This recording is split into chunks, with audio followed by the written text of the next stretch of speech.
Se a gente observar a grande pirâmide, a pirâmide de Quéops, do Vale do Rio Nilo, ela se comunica com o platô e ela vai subindo de uma maneira assim extremamente harmônica, talvez seja a expressão tal, em direção à barca do Deus Sol, porque essa é a função da pirâmide.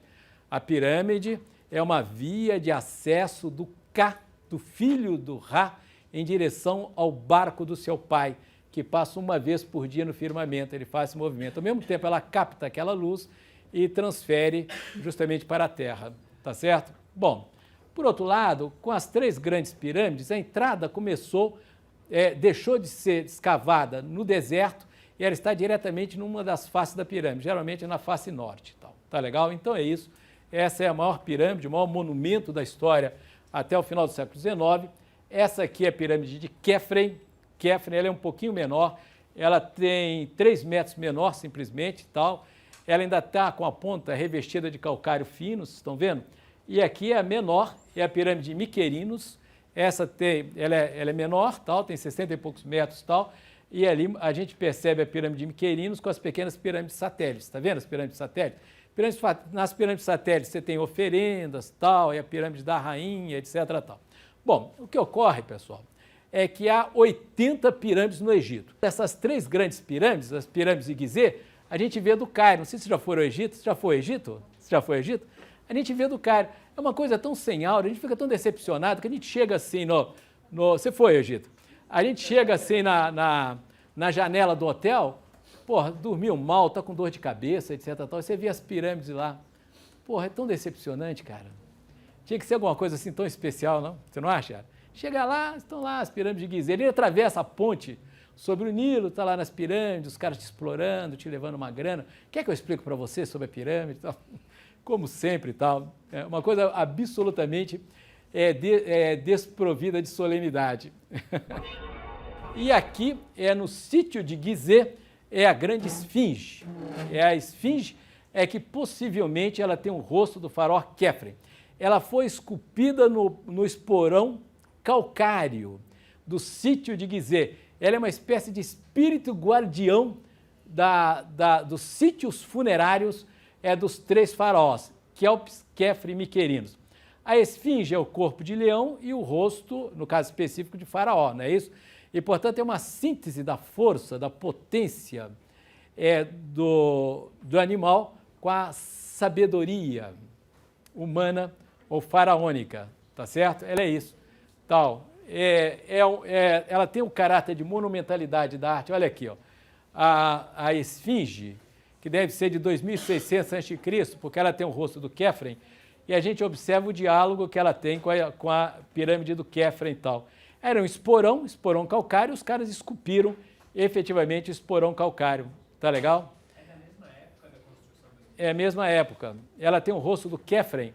A pirâmide de Khafre é de 2600 a.C., tal. Então ela é desse mesmo período. Ela é uma espécie, ela justamente protege, ela é protetora dos sítios funerários dos faraós da 4ª dinastia. Por outro lado, pessoal, então ela tem um corpo de leão, ela tem um rosto humano e entre as garras da esfinge tem um templo. É um templo ali, justamente no interior da esfinge, ali tem um templo. Ela é isso, ela é uma síntese, uma associação entre força, entre potência e sabedoria.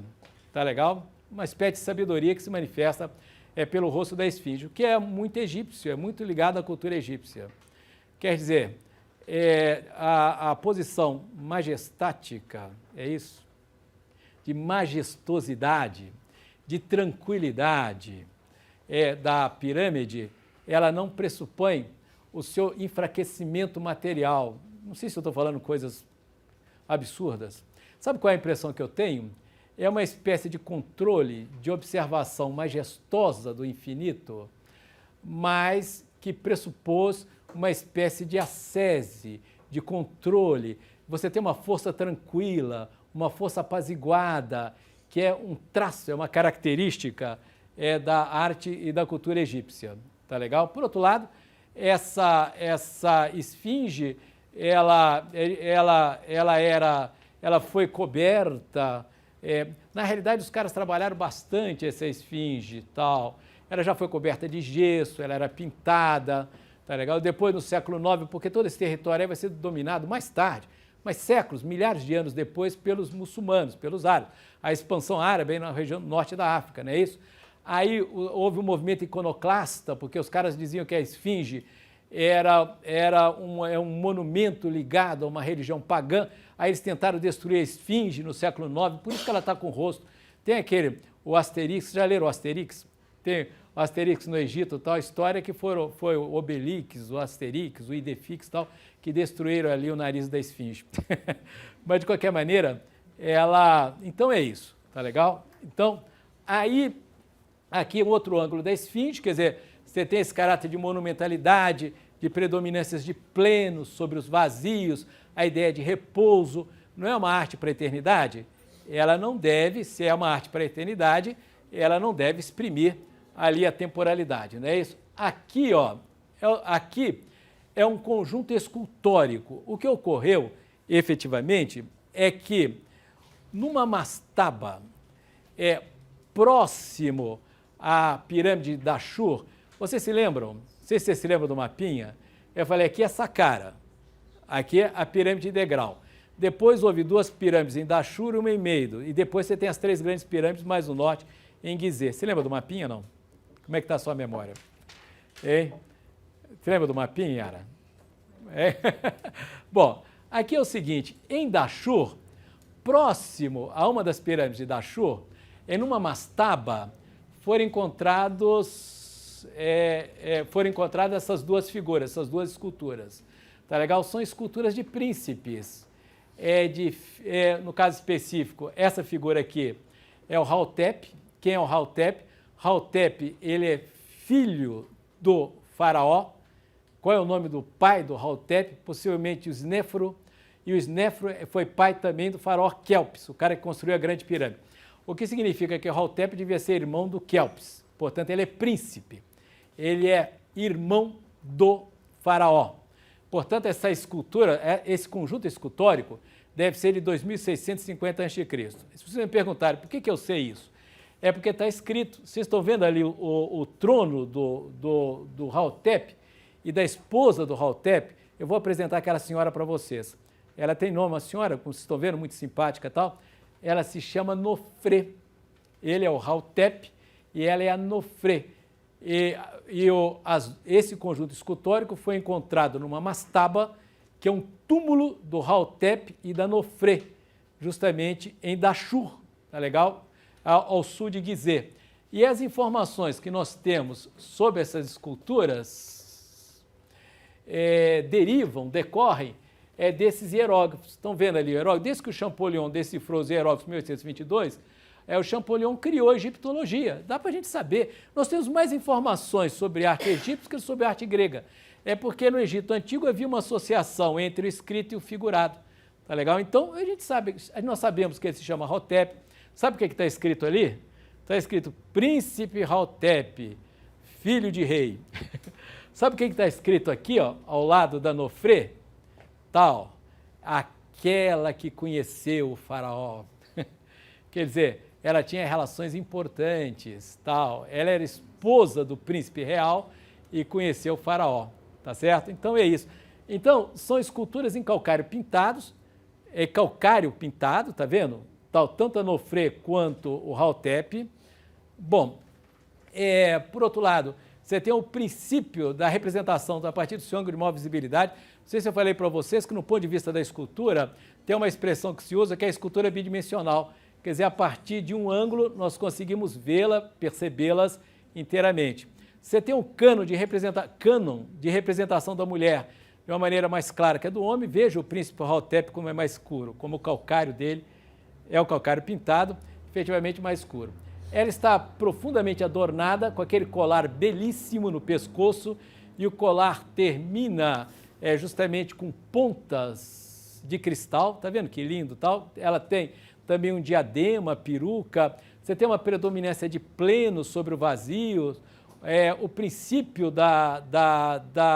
do ângulo de maior visibilidade, tal, do repouso, é arte para a eternidade. Não há contraposto, quer dizer, não há nenhuma torção, nenhuma tensão na forma como se dá a representação, tá legal? É tudo isso, tal. E por outro lado, essa extraordinária expressão de vida interior, que é acentuada pelo o trabalho de incrustação dos olhos com cristal de rocha. Aqui um detalhe do Hautep, se lembra do Hautep? Só que aqui ficou mais escuro. Eu esqueci de dizer também que esses calcários pintados, o Hautep tem 1,20 m de altura e Enofre 1,18 m de altura. Eles estão no Museu do Cairo, Museu do Cairo, tal, nas manifestações políticas na Praça Tahrir. Se a gente olhasse assim um pouquinho do lado, se lembra? É que o Egito entrou em um momento de convulsão política, né? A gente via lá o museu rosa, etc. Tal. Então essas duas esculturas estão ali no Museu do Cairo. Aqui é Enofre, num detalhe, você tem ali o processo de incrustação dos olhos, tá legal? Com cristal de rocha, você usa cristal de rocha para fazer os olhos. E, por outro lado, o que dá uma grande expressão de vida interior, que é uma característica da arte e da escultura egípcia. Então, em 1650, aqui ó, é um diórito. O que é o diórito? O diórito é o granito preto, e é um granito preto que representa o faraó Khefren. É uma beleza essa escultura. Ela está no Museu do Cairo, é um granito preto, é um diórito, é extremamente trabalhado e que representa o Khefren, essa majestosidade do Khefren. Vejam que o Horus, o deus falcão, abre as asas em torno do Khefren e ele é a sua figura tutelar e é a sua figura protetora. Então, e ali nos pés do Khefren tem uns hieróglifos explicando quem é essa figura, qual é a importância dela, etc. Tal. E tem uma representação anatômica. Os egípcios eram grandes conhecedores de geometria e de anatomia. Os gregos aprenderam geometria com os egípcios. E eles eram grandes conhecedores de anatomia porque eles embalsamavam, não é isso? Porque eles mumificavam, etc. Tal. E então tem essa representação anatômica bem medida olha, esse detalhe, olha que lindo, detalhe do Khefren e tal. É um granito preto, austero, essa representação majestática do Khefren e tal, do faraó, construiu a segunda pirâmide em 2600 a.C. Então, aqui ó, aqui é o seguinte, é o faraó Miquerinos, se lembra da menor pirâmide, das três grandes pirâmides. Na realidade, na verdade, esse conjunto escultórico, é o Miquerinos e a sua esposa. Sabe como se chama a rainha, a esposa do Miquerinos? Kamerernebit. Vocês me perguntaram, como é que você sabe? Alguém te apresentou ela e tal? Não me apresentaram, infelizmente. Eu acho até uma pessoa bem simpática, mas é o seguinte, é que tem informação, eu volto a dizer, a arte egípcia, na arte egípcia tem uma relação entre escrito e figurado, tem hieróglifo, está escrito, os caras indicam os personagens, você tem aqui, ó, justamente dizendo quem são as figuras, é por isso. Tá? Então, esse conjunto escultórico está no Museu de Boston, nos Estados Unidos, e ele não foi inteiramente polido, tá vendo? Ela não foi inteiramente polida. Você tem aqui o faraó, o Miquerinos, a sua esposa Kamerernebit, é a rainha, etc. Tal.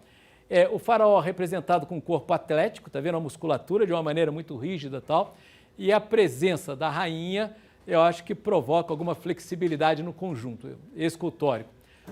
Por outro lado, há uma predominância de plenos, precisa de maior visibilidade, uma frontalidade e tal, tá legal? E não há representação do movimento. Quer dizer, você pode representar o pé do faraó, não está muito visível, mas à frente, esse pé esquerdo. Mas esse movimento é local, quer dizer, ele não altera toda a disposição do corpo. Vocês conseguem me explicar? Por exemplo, a Vênus de Milo, aquela escultura grega, etc.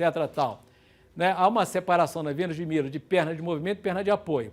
Na perna de movimento, ela altera todo o corpo da Vênus de Milo. Aqui não. Aqui você tem movimentos locais, tal, que não altera. Se ao invés da perna esquerda do faraó Miquerinos estivesse na frente, ela estivesse simetricamente colocada ao lado da perna direita, a posição do corpo seria a mesma.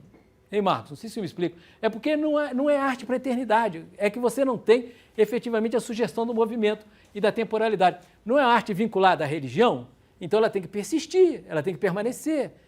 Ela não pode manifestar o movimento, que é o tempo, que é a temporalidade, é a mudança, tá certo?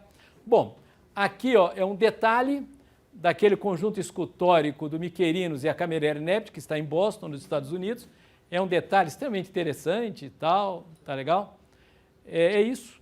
Tá? Essa escultura, esse conjunto escultórico, ele não foi terminado, ele não está inteiramente polido. E aqui talvez seja o grande objeto artístico da extraordinária coleção egípcia do Louvre, do célebre Louvre de Paris. Tal. Só que tem um detalhe, a maior coleção egípcia, ao contrário do que dizem os franceses, não está no Louvre. O Louvre é formidável, é uma maravilha, mas os caras olham para o umbigo deles, é uma barbaridade, né? Eles falam que é a maior coleção egípcia do Louvre. A maior coleção egípcia está no Cairo, e que não podia ser diferente. Está no Museu Egípcio do Cairo. Eles estavam para construir um terceiro Museu Egípcio do Cairo, tal. Agora eu não sei, por causa dessas convulsões políticas, se eles continuam a construção do museu. É porque é uma coisa curiosa, estou falando isso, é porque a coleção egípcia do Louvre, primeiro começa com aquela figura absolutamente genial, que é o François Champollion, que sabia todos os idiomas do mundo e que decifrou os hieróglifos em 1822. Quando Champollion conseguiu ler os hieróglifos, quando finalmente ele conseguiu decifrar os hieróglifos, aí ele praticamente cria egiptologia. Aí vai ser mais fácil estudar o Egito. Tá legal? E o segundo é que quem dá origem ao Departamento de Antiguidades no Egito foi um pesquisador do Louvre, um conservador do Louvre, chamado Auguste Mariette. Bom, o que ocorre é o seguinte, esse Auguste Mariette, ele era um funcionário do Louvre mal pago, infeliz, ele detestava aquilo que ele fazia no Louvre, etc. tal, né? É isso, né? E aí o Louvre, e ele era um funcionário muito mal remunerado. Aí a direção do Louvre o mandou ao Egito. Quando que mandou ao Egito? Mandou o Mariette ao Egito em 1852. Não sei para que essa data, não é? De qualquer maneira, em meados do século XIX, a direção do Louvre mandou o Mariette ao Egito. O que o Mariette foi fazer no Egito? A direção do Louvre é o seguinte, você vai lá comprar arte cópita. Cópita são os primeiros cristãos. E tem uma arte cópita, o Louvre tem uma coleção de arte cópita, que é uma coisa formidável. Não sei se vocês conhecem, é pintura sobre tecido, é uma maravilha. E realmente eles têm uma coleção, é uma maravilha. Bom, mas só que são os cristãos, os primeiros cristãos. Aí o Mariette chegou lá no Cairo e tal, só que para entrar nos mosteiros cópitas, ele precisava da aprovação do bispo cópita. E o bispo cópita não aprovava. E o que o Mariette fazia no Cairo? Morria de tédio, sem grana, ele ganhava mal no Louvre. E andando ali em torno do Cairo, próximo às pirâmides e tal, ele olhou assim no chão e viu rebrilhar alguma coisa. Aí ele foi tirando areia, ele encontrou a primeira esfinge em diórito, em granito preto. Aí ele contratou com grana dele, que não era muito, escavadores e começou a escavar ali. E sabe o que ele encontra? O Mariette, Auguste Mariette, que era o nome do cara, ele encontra o Templo dos Touros Mumificados, que é o Apis. Mas quando ele conhecia tanto a arte egípcia, é que quando ele escavava em direção ao túmulo dos touros mumificados, numa mastaba, ele encontrou esse calcário pintado, que é o escriba sentado. Por que o escriba sentado está no Louvre? Porque quem encontrou foi um funcionário do Louvre, hein? É um escriba sentado. Aí o Mariette volta para o Louvre e tal, morre de tédio, ele volta ao Egito e fala o seguinte para o governante do Egito, que era uma autoridade muçulmana chamada Said Pachá. Ele falou, olha, você tem uma preciosidade aqui, é uma preciosidade tão extraordinária que está se perdendo, porque os túmulos estão sendo assaltados. Se você está preocupado em ganhar grana, eu vou te dizer uma coisa, você organiza esses sítios arqueológicos para turistas. E ele começou a falar com o cara, e o cara o indica aí, o primeiro diretor do Serviço de Antiguidades do Egito. Foi ele que organizou. Ele organizou o primeiro museu, que é o Museu do Bula, que é etc. Tal. Depois você tem uma tradição de diretores franceses do Serviço de Antiguidade egípcio. Depois dele foi o Gaston Masperot, que foi um historiador famoso, tal. Então é claro que o Louvre tem uma coleção fabulosa, né, de arte egípcia. Só para terminar, pessoal, essa figura é um calcário pintado. De que período ele é? É do Antigo Império. Qual é a data? Então é isso, tal. É em 2500 a.C., por aí, século 25, e foi encontrado numa mastaba pelo Mariette, tá legal? Para esse funcionário do Louvre. O que ocorre ele tem 50 e alguns centímetros de altura, etc. Tal, ele é um escriba. O que significa escriba? Ele é um alto funcionário do Império Egípcio. Ele tem, vocês percebam aqui que ele tem aqui ó, no colo, entre as pernas, tal, vocês estão vendo aqui, ó, ele tem um papiro, ele está escrevendo, uma representação das mãos de um realismo extraordinário, tá legal? Do escriba sentado, tal. Por outro lado, os olhos são feitos com o sistema de incrustação. Eles fazem o seguinte: você pega uma pedra, um cristal de rocha, pega um cristal de rocha. Aí você pega esse cristal de rocha e o perfura assim bem no centro. Perfura o cristal de rocha. Bom, aquele buraquinho que você fez no cristal de rocha vai se transformar na pupila. O cristal de rocha é a íris. Então, essa parte pretinha aqui é a íris, não é isso? Então, você pega o cristal de rocha, perfura, o cristal de rocha é a íris e o buraquinho que você fez é a pupila. Aí você pega esse cristal de rocha, você pega uma pedra branca, assim, extremamente dura e cola esse cristal de rocha sobre a pedra branca, aí faz a córnea.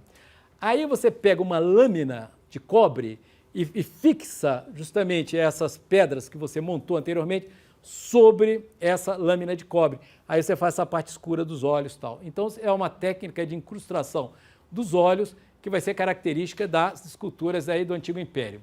Por outro lado, na representação do escriba sentado, aí um certo realismo anatômico. Veja, anatomia sem muito exagero, etc., tal, do escriba.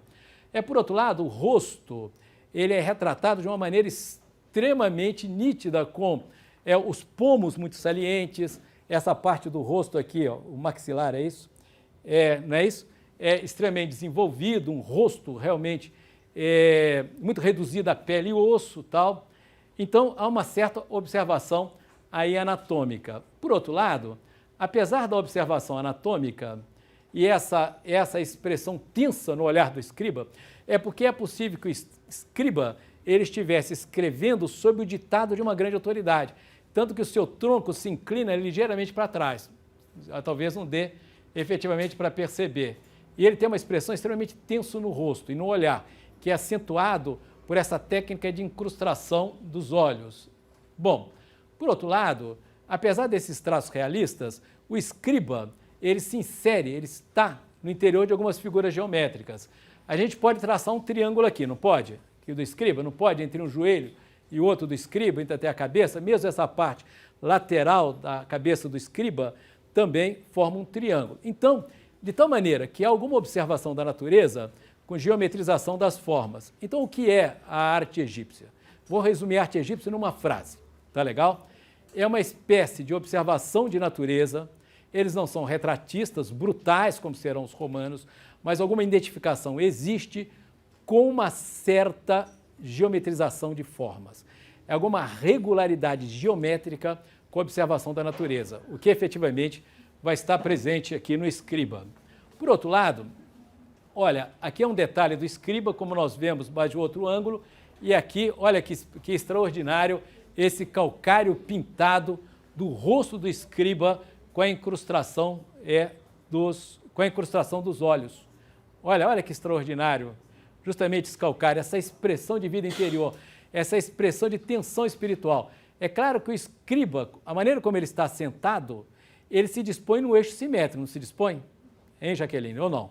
Você pode traçar um eixo simétrico, ele divide em duas partes simétricas, o escriba, portanto não tem essa expressão de equilíbrio, de atemporalidade, etc. tal, mas com algumas representações anatômicas de caráter realista, também ou não?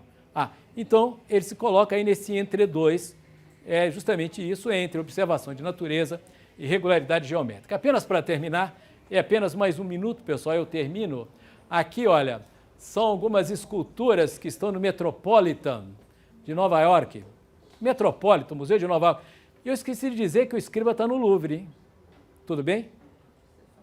Eu falei? O escriba talvez seja, é possível que seja o objeto da arte egípcia mais importante do Louvre. Se bem que o Louvre ele tem uma mastaba, quer dizer, ele deslocou uma mastaba do Egito para uma de suas salas. Né? Ele desmontou uma mastaba no Egito e colocou numa das suas salas. É um lance assim, bem imperialista, de imperialismo cultural, mas aí o que eu vou dizer é politicamente incorretíssimo, mas é uma maravilha, cara. Você entra na Mastava, a Mastava toda decorada. Esses imperialistas, eles apresentam legal aquilo que eles roubam, viu? Eles roubam, mas apresentam legal. Aliás, quem criou o sistema lá foi o Mariette. O Mariette estabeleceu cotas, algumas coisas podem sair e outras não. Aqui, pessoal, é uma escultura ainda do Antigo Império, é uma escultura em gneiss. Está aí justamente essa figura do faraó. Ele é do século 25 a.C., ele chama-se Sahuri. E ali uma pequena divindade ao lado do Sahuri. Tá legal? Essa escultura ela está no Metropolitan. Você quer ver? Tem um detalhe aqui, uma associação. É do Sahuri. Isso aqui é uma pequena divindade. É uma divindade local. Esse é o faraó, do século 25. Tá legal? E o material é gneiss. Onde está? Está no Metropolitan. E é uma associação e é uma semelhança entre o rosto da divindade com o rosto do faraó. E as informações que a gente tem, porque, olha aqui, ó, escrito aqui e próximo à perna esquerda do faraó tem alguns hieróglifos. Então a história está sendo relatada, é por isso que a gente sabe. Aqui, ó, só para terminar, é o faraó Mirti e a sua esposa. Eu só apresentei isso daí, esse faraó é do século 23 a.C., também está no Metropolitan, ali de Nova York, para me referir a um tipo de material utilizado que não é tão resistente que a madeira, né? Quer dizer, eles trabalhavam também a madeira. E a última coisa, a última imagem que eu vou mostrar é uma vitrine do Metropolitan, de Nova York, tal. É um conjunto de representações do Antigo Império, é do século 21, é do século 25 até o século de 2400 até 2100 a.C., tá legal? Portanto, século 25 ao século 21 é quando vai terminar o Antigo Império. O Antigo Império termina em 2100 e o que vem em seguir é um período conturbado de guerras, o poder central ele praticamente se dissolve, é um período no Egito que se chama período feudal egípcio, depois o Egito vai ser invadido pelos Hicsos, a independência egípcia só vai ser retomada em 1580 a.C., com o novo império, só que o novo império vai ser um assunto da próxima semana.